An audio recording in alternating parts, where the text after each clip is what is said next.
नमस्कार, आप देख रहे हैं नेक्स्ट 9 न्यूज नेशन और आपके साथ मैं हूं क्रांति सिंह। श्रीलंका की स्थिति से हर कोई वाकिफ है। पिछले कई महीनों से श्रीलंका में जो त्रासदी आई है, उस त्रासदी की चपेट में पूरा देश समा गया है और इससे बाहर निकलना श्रीलंका के लिए दिनों दिन और भी ज्यादा गंभीर होता जा रहा है। आपको बता दें कि श्रीलंका ने आवश्यक सेवाओं को अब छोड़कर सभी ईंधन बिक्री पर 2 सप्ताह के लिए रोक लगा दी है। अब आपको बताते हैं कि उसने ये रोक क्यों लगाई है, क्योंकि इससे पहले श्रीलंका ने जिस तरीके से अपनी आबादी पर खर्चा और ऊर्जा और उसके अलावा ईंधन, इन सभी चीजों को जो एक आउटलेट तैयार करके चल रही थी, उस आउटलेट में अब कमी आ गई है। आपको बता दें कि श्रीलंका की आबादी के हिसाब से अब वहां पर पेट्रोल, डीजल या फिर ईंधन की कोई भी सामग्री उपलब्ध नहीं है। इस समय में श्रीलंका जो है इस अपनी एक बड़ी आपदा से जूझते हुए अब ईंधन की कमी से भी जूझ रहा है। आपको बता दें कि श्रीलंका ने इसीलिए एक सबसे अहम फैसला लिया है और वो फैसला ये है कि वो सिर्फ आवश्यक सेवाओं को छोड़कर सभी ईंधन की बिक्री पर 2 सप्ताह के लिए रोक लगाएगा। और आपको बता दें कि वहाँ के स्वास्थ्य क्षेत्र, बस यही एक ऐसी सेवा होगी जिसमें ईंधन का प्रयोग किया जाएगा।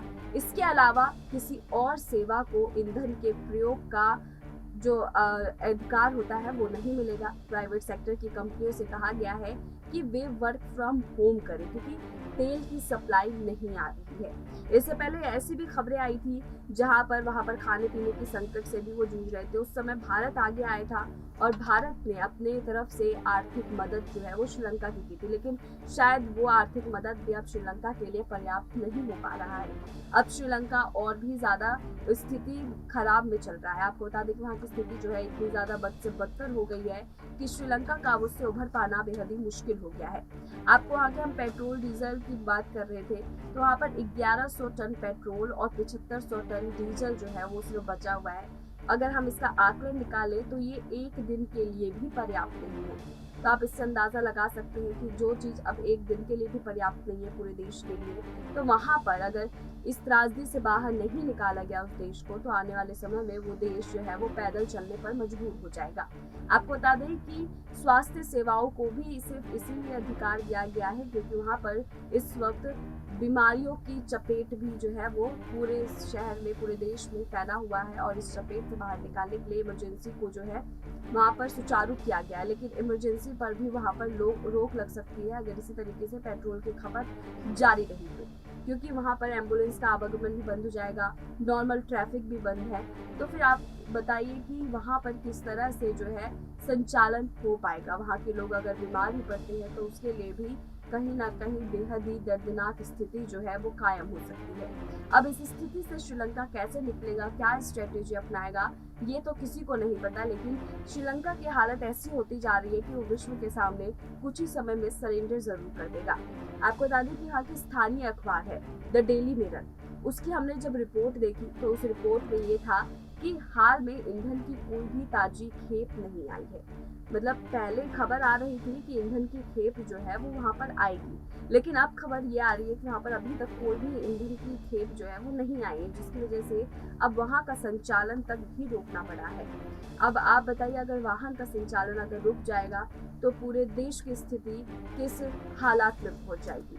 वहाँ पर जो है कॉर्पोरेट सेक्टर के जो लोग जो काम कर रहे हैं उन लोगों को भी अब अल्टीमेटम दे दिया गया है, उन्हें भी वर्क फ्रॉम होम कर दिया गया है। लेकिन कुछ ही समय में वहाँ पर बिजली का भी संकट गहराने वाला है, तो जो लोग वर्क फ्रॉम होम कर रहे हैं क्या वो भी सुचारू रूप से कर पाएंगे, ये बहुत बड़ा सवाल है श्रीलंका के लिए। अब श्रीलंका की जो स्थिति है उससे उभर पाना श्रीलंका के लिए शायद ही आसान होगा। श्रीलंका को अंतर्राष्ट्रीय कंपनियों द्वारा ब्लैक लिस्ट भी कर दिया गया है, क्योंकि श्रीलंका जो है अपने पुराने कर्ज के जाल से बाहर नहीं निकल पाया है, पुराने कर्ज को नहीं चुका पाया है, इसीलिए अब उसे ब्लैक लिस्ट का भी सामना करना पड़ रहा है। अब वो बाहरी देशों से, विदेशों से भी पैसे कर्ज मांगने के उस पर नहीं है, अब वो नहीं मांग सकता है कर्ज। लेकिन इस दौरान जो है श्रीलंका ने भारत की तरफ जो है अपना रुख दिखाया है, इस बारे में भी हम चर्चा करेंगे। लेकिन आपको बता दें कि वहाँ पर अभी ईंधन की बिक्री पर बैन लगाने के बाद श्रीलंका अब भारत की तरफ देख रहा है, तो वहाँ पर बैन लग चुका है, वहाँ पर बिल्कुल भी ईंधन की खेप नहीं है और इस दौरान जो है श्रीलंका, जो पहले चीन का दोस्त हुआ करता था और भारत को कहीं ना कहीं साइड बाय करके चलता था, तो श्रीलंका अब चीन से मदद नहीं ले रहा है। श्रीलंका भारत की ओर देख रहा है क्योंकि चीन अब श्रीलंका की मदद के लिए आगे आ ही नहीं रहा है। चीन अपनी कई शर्तों को वहां पर रख चुका है और श्रीलंका से चाहता है कि श्रीलंका चीन के सभी शर्तों को मान ले। और हमेशा से देखा गया है कि चीन जो है अपनी चाल कुछ इसी तरीके से सामने रखता है, क्योंकि वो पहले कर्ज देता है, फिर उसकी जाल में फंसाता है, फिर दूसरे देश जब उस जाल में फंस जाते हैं तो उसकी स्थिति इस हद तक पहुंच जाती है कि वहां पर किसी भी तरह से सुचारू रूप से निकल पाना उस देश के लिए बचता ही नहीं है। उसके बाद अगर चीन की तरफ वो रुख करते भी है तो चीन जो है उनके देश पर अपना हक और अपना कब्जा जमाने से बाज नहीं आता है और उसके बिहाफ पर वो उस देश को उस आर्थिक संकट से बाहर निकालता है। यहाँ पर श्रीलंका ने चीन की तरफ और चीन के उन सभी शर्तों को मानने के अलावा भारत की तरफ जो है वो उन्हें रुख किया है। आपको बता दें कि श्रीलंका के उच्चायुक्त मिलिंडा मोरागोडा ने सोमवार को पेट्रोलियम मंत्री हरदीप सिंह पुरी के साथ अपने देश की तत्काल ऊर्जा आवश्यकताओं पर चर्चा की और उनसे इस पूरे मामले पर बातचीत के दौरान उनसे हल मांगा है कि वो श्रीलंका की एक बार फिर से मदद करें। भारत ने श्रीलंका को हमेशा से अपना दोस्त माना है। इससे पहले भी कई बार आर्थिक मदद जो है वो श्रीलंका की कर चुका है, लेकिन इस बार एक बार फिर जब श्रीलंका अपने ईंधन चपेट में फंसा हुआ है तो उस ईंधन चपेट से निकालने के लिए भारत की तरफ से सकारात्मक जवाब जो है वो श्रीलंका को मिला है। श्रीलंका को ये बताया गया है कि हम अपनी तरफ से पूरी संभव कोशिश करेंगे कि श्रीलंका को इस ईंधन ऊर्जा के खेप में भारत जो है वो बिल्कुल पहुंचा सके। तो अब क्या आगे कुछ होगा श्रीलंका के हालात पर, भारत किस तरह से मदद करेगा, क्या कुछ नई आर्थिक स्थिति बरकरार रखने के लिए वहां पर क्या क्या खेपें भेजी जाएंगी, वो आने वाले समय में पता चलेगा। फिलहाल हमारे इस खास रिपोर्ट में बस इतना ही। देश दुनिया की तमाम बड़ी खबरों के लिए देखते रहिए नेक्स्ट 9 न्यूज़ नेशन।